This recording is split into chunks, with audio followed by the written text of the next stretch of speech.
విశాఖలో షాపుల తొలగింపుపై ఆందోళన చేపట్టిన వైసీపీ నేతలు, చిరు వ్యాపారులు మంగళవారం నిరసన తెలిపారు. అనంతరం జీవీఎంసీ అసిస్టెంట్ కమిషనర్ కు వినతి పత్రం ఇచ్చారు. 40 ఏళ్లుగా వ్యాపారం చేస్తున్న చిరు వ్యాపారాలపై కూటమి ప్రభుత్వం దుర్మార్గంగా వ్యవహరిస్తుందని కేకే రాజు విమర్శించారు. సమేతంగా చిరు వ్యాపారాలు చేసుకునే చిరు వ్యాపారులపై కర్కశంగా దుర్మార్గంగా దాడి చేసిన విధంగా ఎలాంటి ముందస్తు సమాచారం కూడా లేకుండా, వారికి ఎలాంటి సమాచారం ఇవ్వకుండా ప్రొక్లైన్లతో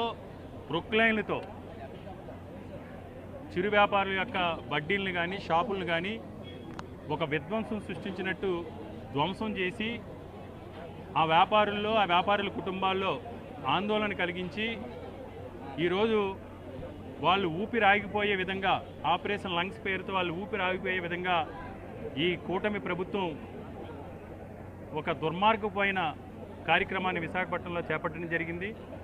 దీన్ని మేము తీవ్రంగా ఖండిస్తున్నాం. మీకు ఏదైనా నిజంగా ఆక్రమణలు ఉన్నాయి, దురాక్రమణలు ఉన్నాయి, ఆ ప్రాంగణంలో ఏదైనా అసాంఘిక కార్యక్రమాలు జరుగుతున్నాయి అనుకుంటే తప్పకుండా వాటిని తొలగించడానికి మేము ఎలాంటి అభ్యంతరం కూడా చెప్పం. ఇవన్నీ కూడా సామాన్య ప్రజలకి, పేద ప్రజలకి, మధ్యతరగతి ప్రజలకి అందుబాటులో విధంగా పళ్ళ షాపులు కానీ, టీ షాపులు కానీ, టిఫిన్ సెంటర్లు కానీ, మెకానిక్ షాపులు కానీ, కూరగాయల షాపులు కానీ, పాల బూతులు కానీ, వీటన్నిటినీ కూడా ఏదైతే మీరు ఇప్పుడు తొలగించారో అవన్నీ కూడా ఎన్నో దశాబ్దాలుగా విశాఖపట్నం నగరంలో ఉన్నాయి.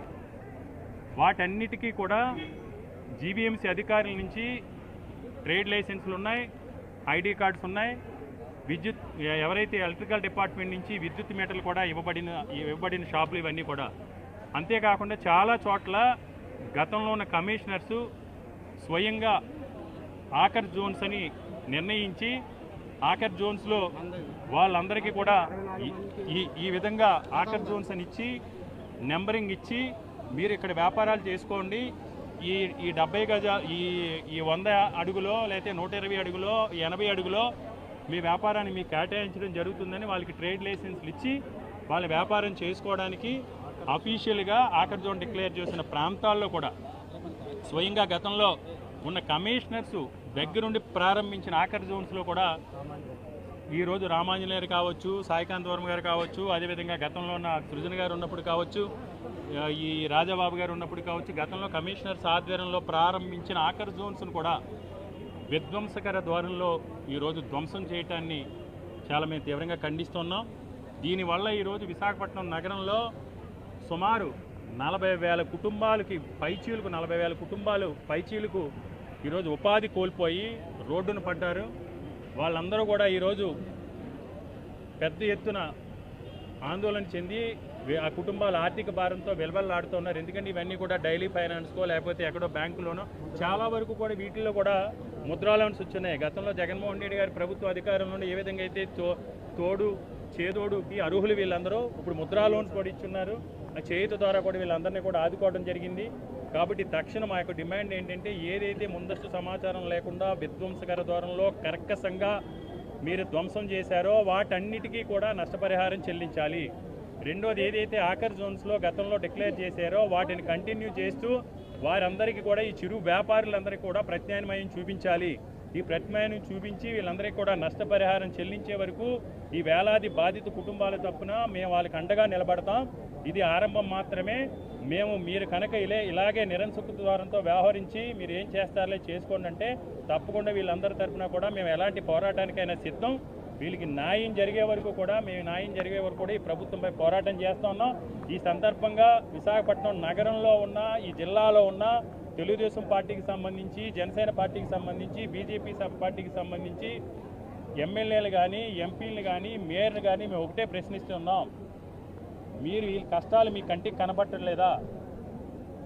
ఈరోజు ఈ నగరంలో ఈ కూటమి ప్రభుత్వం అధికారంలోకి వచ్చిన తర్వాత అనేక అక్రమ నిర్మాణాలు జరుగుతూ ఉన్నాయి. పేదవాడు చేసుకునే వ్యాపారాల మీద గుడ్లగోబుల్లా పడి మీరు ఈరోజు దాడి చేసే ప్రయత్నం చేసి మీరు కళ్ళున్న కబోదుల్లాగా అక్రమాలు, గెడ్డల ఆక్రమణలు, లేకపోతే 5 అడుగుల రోడ్లోని 6 అడుగుల రోడ్లోని కూడా భారీ భవనాలు నిర్మిస్తే కళ్ళు మూసుకుని ఈరోజు సామాన్య ప్రజలపై పడటం ఎంతవరకు న్యాయం? ఇది మీకు అన్యాయం అనిపించట్లేదా? మీకు ఓట్లేసి మీకు రాజకీయ భవిష్యత్తునిచ్చిన ప్రజల్ని ఈ విధంగా ఇబ్బంది పెట్టి వారిని క్షోభకు గురి చేయటం మీకు ధర్మమేనా? కాబట్టి మీరు ఇప్పటికైనా సరే ఇక్కడ ఉన్న శాసనసభ్యులు కానీ ప్రజాప్రతినిధులు కానీ తక్షణం ఈ ప్రజలందరికీ కూడా క్షమాపణ చెప్పి అధికారులతో మాట్లాడి వీళ్ళకి న్యాయం చేయాలని ప్రత్యామ్నాయం చూపించాలని మేము వైఎస్ఆర్ కాంగ్రెస్ పార్టీ తరఫున ఈ బాధితులందరి తరఫున ఈ తోపుడు బళ్ళు కావచ్చు బడ్డీలు కావచ్చు వీళ్ళందరి తరఫున కూడా మేము డిమాండ్ చేస్తూ ఉన్నాం. ఇది దీని వెనక పూర్తిగా గవర్నమెంట్ ఆర్డర్ ఏమీ లేదు. పొలిటికల్ ఎజెండా కూడా కాదు, ఒక రాజకీయ ఎజెండా. ఒక ప్రాంతాన్ని అభివృద్ధి చేసుకోవాలి. ఆ ప్రాంతాన్ని అభివృద్ధి చేసుకోవాలనుకుంటే ఇంకో ప్రాంతంలో ఈ ముక్కుసూటిగా చెప్తే ఉత్తరాంధ్ర ప్రాంతం అభివృద్ధి చెందితే విశాఖపట్నాన్ని పెద్ద ఎత్తున పెట్టుబడులు వస్తే అమరావతికి ఎవరో కూడా రారు. ఉత్తరాంధ్ర ప్రాంతం అంటే చవితి ప్రేమ, అమరావతి అంటే దత్తపుత్రిక. కాబట్టి అమరావతి అభివృద్ధి చెందాలి. విశాఖపట్నంలో ఎప్పుడూ నిత్యం ఏదో రకమైన అల్లర్లు అలజడులు ఉంటే ఆ పెట్టుబడిదారులు ఆందోళనకు గురవుతారు. తద్వారా విశాఖపట్నం బ్రాండ్ ఇమేజ్ని దెబ్బతీయాలనే ఉద్దేశంతోనే ఈ రకమైన కార్యక్రమాలు విశాఖపట్నం ప్రాంతంలో ఉత్తరాంధ్ర ప్రాంతంలో చేపడుతూ ఉన్నారు. కాబట్టి ఏది ఏమైనా పేదల పక్షాన మేము ఎప్పుడు కూడా పోరాటానికి సిద్ధం. ఇది ఒక్కటే కాదు, పేదవాడు చదువుకుంటే వార్చరు, పేదవాడి వైద్యం మెరుగైన వైద్యం ఇస్తే వార్చరు, పేదవాడి ఇంటికి రేషన్ ఇస్తే వార్చరు, పేదవాడి ఇంటికి వాలంటీర్లు వెళ్ళి సక్రమంగా కార్యక్రమాలు చేస్తే వార్చరు.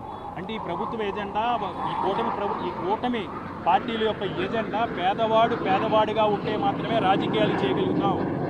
పేదలు చైతన్యపరిచి పేదల అభ్యున్నతి సాధిస్తే ధన ప్రవాహంతో రాజకీయాలు చేయలేం.